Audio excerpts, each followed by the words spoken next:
4 PM news network में दोस्तों आपका स्वागत है। मैं हूं आपके साथ राशिद ज़हीर।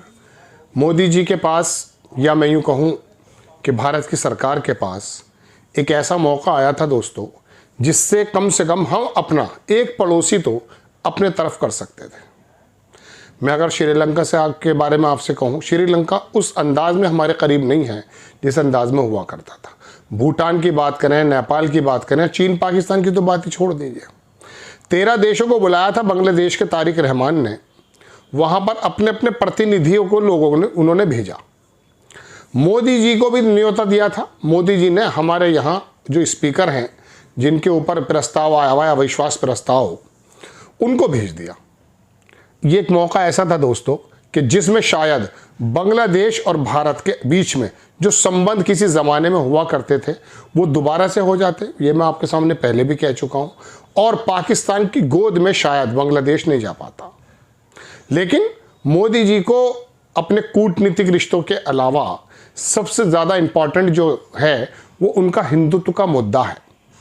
और आरएसएस के अरमानों पर शायद उस समय बिजली गिर गई जब बांग्लादेश के अंदर वो जो इस्लामिक पार्टी है, जमात इस्लामी, और स्टूडेंट्स से जो लीग का गठबंधन था वो हार गया। और वहाँ बीएनपी यानी कि खालिद जिया की पार्टी जो है उसने एक प्रचंड बहुमत से जो है वहाँ जीत दिला दी। और उस जीत में ये भी मालूम है आपको कि 60, 62, 63 सीटें ऐसी हैं। बांग्लादेश में 1 करोड़ हिंदू हैं। वहाँ 62, 63 सीटें बिना हिंदू के वोट के नहीं जीती जा सकती। सब ने तारिक रहमान का समर्थन किया। और बल्कि बीजेपी में तो है नहीं, लेकिन तारिक रहमान की पार्टी में 3 या 4 उनके कार्यकर्ता भी जीत करके असेंबली में पहुंच गए।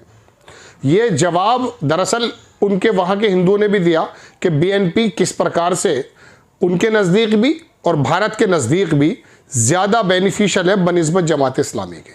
लेकिन जमात इस्लामी अगर वहाँ आ जाती तो ये असम, ये बंगाल, मोदी और आरएसएस का मुद्दा और ज़्यादा मुखर हो जाता और ज़्यादा घुसपैठ के नारे लग जाते। लगाएंगे, अब भी छोड़ेंगे नहीं। लेकिन दोस्तों बात यह है कि मोदी जी वहाँ जाकर के कौन सी अपॉर्चुनिटी हासिल कर सकते थे, इसमें तो कोई दो राय नहीं। अगर चीन को छोड़ दिया जाए, पूरे इस एशिया के अंदर भारत का एक मजबूत एक पोजीशन है। यहाँ के नेताओं को एक अलग नज़र से देखा जाता है। चूँकि चीन बहुत बड़ी अर्थव्यवस्था है, यहाँ के विदेश मंत्री भी कह चुके हम लौट नहीं सकते, बहुत बड़ी अर्थव्यवस्था। मैं इस मद्देनज़र कह रहा हूँ, वरना भारत का कोई भी सानी नहीं है।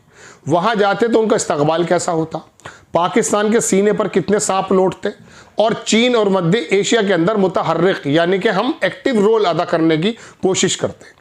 तारिक रहमान खालिदा जिया के बेटे जो वहाँ प्रधानमंत्री बन गए लगभग, उनको ये समझ लीजिए कि उनको भी वो मोदी जी को इस प्रकार से आवभगत करते कि एक अभूतपूर्व इंप्रेशन पूरे वेस्ट एशिया में, पूरे मध्य एशिया में चला जाता। लेकिन मोदी जी को दरअसल ये चीज़ें ज़्यादा इंपॉर्टेंट नहीं लगती बनिस्बत इस बात के कि वहाँ जमात इस्लामी आ जाती, ताकि यहाँ पर ये ढोल पीटने का मौका मिल जाता बीजेपी को कि देखिए वहाँ पर जो है दक्षिणपंथी, यानी कि दक्षिणपंथी तो मैं कह रहा हूँ इनकी नज़र में वहाँ पर आतंकवादी आ गए, जैसे कि अफगानिस्तान की सरकार को आप कहते हैं। हालांकि उनसे हमारे ताल्लुकात हैं, बहुत शानदार काम चल रहा है। वहाँ पर ये कहते थे संकीर्णता माइंड वाले लोग आ चुके हैं, ये कहते हैं। दोस्तों बात यह है कि वहाँ जमात इस्लामी का नाना आरएसएस के अरमानों को दफन कर देना है। वहाँ पर ये तमाम चीज़ें जो आई हैं, ये समझ लीजिए कि इनको एक मौका मिल गया कि साहब जो मौका मिलना था वो उनके हाथों से छूट गया कि ये यहाँ पर आके राजनीति करते कि देखिए वहाँ बंगाल के हिंदुओं के, बांग्लादेश के हिंदुओं के ऊपर जो हम बोलते थे, अब वहाँ कोई मंदिर पर, मस्जिद पर हमले नहीं होंगे। तारिक रहमान के नेतृत्व में वहाँ एक ऐसी सरकार चलने वाली निकल आई उस वाले बहरान से जो वहाँ मंदिरों को और हिंदुओं को मारा जा रहा था। यहाँ पर ये ढोल ताशे पीट करके कोई हमदर्दी नहीं होती इनको। ढोल ताशे पीट करके वहाँ के हिंदुओं का वो ले रहे थे कि साहब बड़ा जुल्म हो रहा है, जबकि पहलगाम की शहीद की पीड़ित को एक नौकरी तक नहीं दे पा रहे हैं। लेकिन सिंदूर का ऑपरेशन करने में सबसे आगे, अपना सीना पीटने में सबसे आगे, और बांग्लादेश के हिंदुओं का दर्द लेने में सबसे आगे। लेकिन यहाँ क्या हाल है उसके बारे में अंदाज़ा नहीं है। अब वो मौका इनके हाथ से निकल गया, चूँकि बांग्लादेश में अब एक सेकुलर सरकार चलने के ज़्यादा इम्कानात हैं और दुनिया से उसके ताल्लुकात भी दूसरी तरह से बन रहे हैं। अमेरिका से जो उसकी ट्रीटी हो रही है वो भी हम आपके सामने देख रहे हैं। लेकिन अब ये आरएसएस और बीजेपी के सामने जो एक ऐसा मुद्दा हो सकता था, जो बांग्लादेश के अंदर ये जमात इस्लामी अगर आ जाती, जैसा इनका मानना है, होता क्या, वो तो भविष्य के गर्भ में है।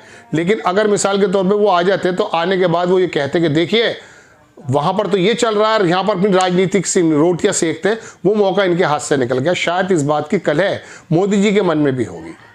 बीएनपी की सरकार को, तारिक रहमान को उन्होंने कांग्रेचुलेट तो किया, लेकिन कम से कम वहां जाके एक तो मौका खोया।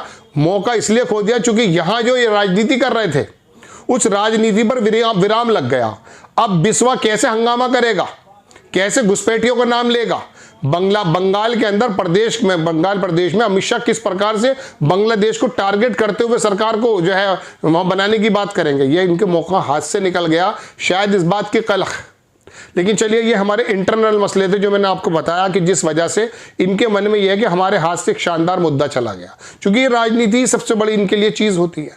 लेकिन मैं आपको सिर्फ अंतरराष्ट्रीय स्तर पर एक बात ये बताना चाहता हूं कि जब हम मोदी जी की वजह से, भारतीय जनता पार्टी की नीतियों की वजह से, बीजेपी की सरकार की वजह से बराबर फेल हो रहे हैं, कूटनीतिक मसलों में हमें कहीं नहीं बुलाया जाता, ये मैं कह रहा हूं आपसे। मैंने आपको एक मरतबा तमाम के तमाम रीजन उनको गिनाया कि आप म्यांमार से लेकर के, भूटान से लेकर के, लंका और नेपाल से लेकर किसी के बारे में आप ये नहीं कह सकते सब लोगों का झुकाव नेपाल, चीन की तरफ है, जो हमारा पोजीशन हुआ करती थी। रूस से तेल लेना जो है वो डंके की चोट पर गिरा के लेना नहीं पड़ेगा आपको, नहीं ले सकते आप, आपके ऊपर दरोगा बिठा दिए हैं। जो रूस हमारे साथ किसी जमाने में खड़ा था, आज उस हालत में खड़ा है नहीं, ये भी एक सवाल है। लेकिन ये मैं आपको बताना चाहता हूं दोस्तों कि एक ऐसा मौका जब 13 देशों के प्रतिनिधि वहां पहुंचे थे, और अगर मोदी जी वहां चले जाते तो आप यकीन मानिए चीन से लेकर पाकिस्तान और पूरे मध्य एशिया को एक ऐसा जवाब मिलता कि जो बांग्लादेश भारत से छूट करके पाकिस्तान की गोद में जाने का इंतजार कर रहा है, जा चुका है, वो वापस हमारे तुम्हारा ताल्लुकात बढ़ रहे हैं। हालांकि मैं आपको बता दूं कि तारिक रहमान का जो स्पेशल एडवाइजर है वो हसीना वाजिद को लेकर क्या क्या कह चुका आप जान चुके हैं। मैं आपको पहले एक बार बता भी चुका हूं।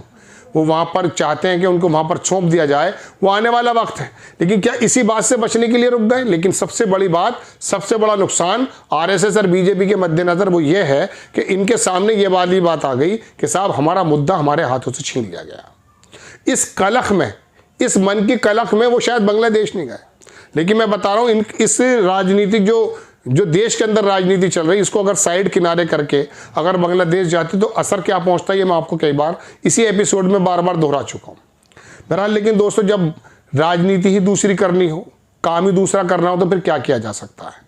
आपको खबर अगर अच्छी लगती है, आपसे गुजारिश ऑलवेज करते हैं हम उन खबरों पे, उन पहलुओं पर रोशनी डालने की कोशिश करते हैं जो गोदी मीडिया आपसे अक्सर छुपा लेता है, जो छुपा देता नहीं, बाकायदा उसको एक उल्टे रूप में आपको दिखाता है।